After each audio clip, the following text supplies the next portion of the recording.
Bapak Ibu sekalian, dinasti ini pernah kita atur dulu ya di Undang-Undang Nomor 8 Tahun 2015. Oleh karena itulah dibuat aturannya, dicantumkan di Undang-Undang Nomor 8 2015 itu yang menyebut dinasti politik itu haram hukumnya. Apa yang disebut dinasti politik saat itu?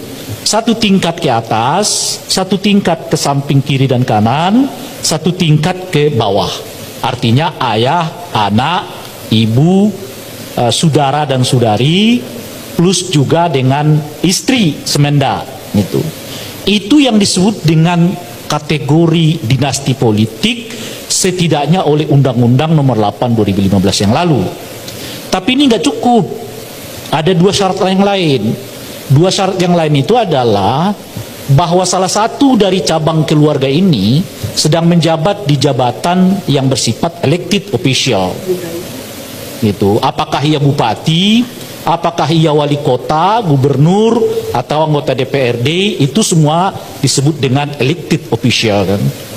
Yang ada eksekutif, legislatif gitu.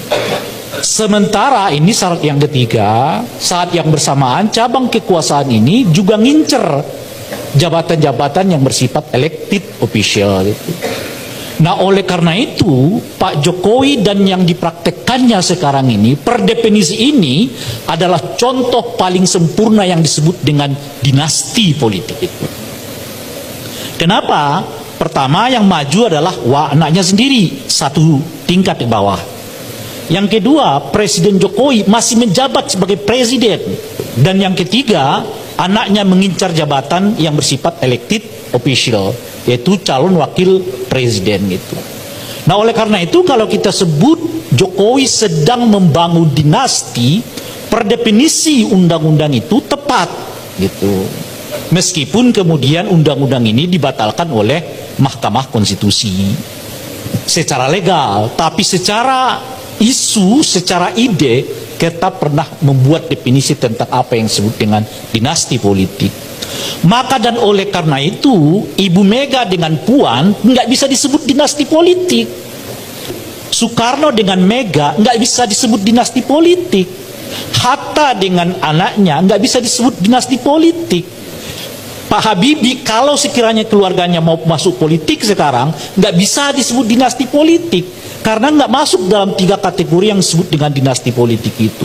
Bahwa mereka keluarga politik ya, tapi keluarga politik baik secara legal maupun secara moral tidak bermasalah di Republik ini. Jadi kalau anak saya terlibat politik setelah 5 tahun nggak bisa dituduh saya dinasti.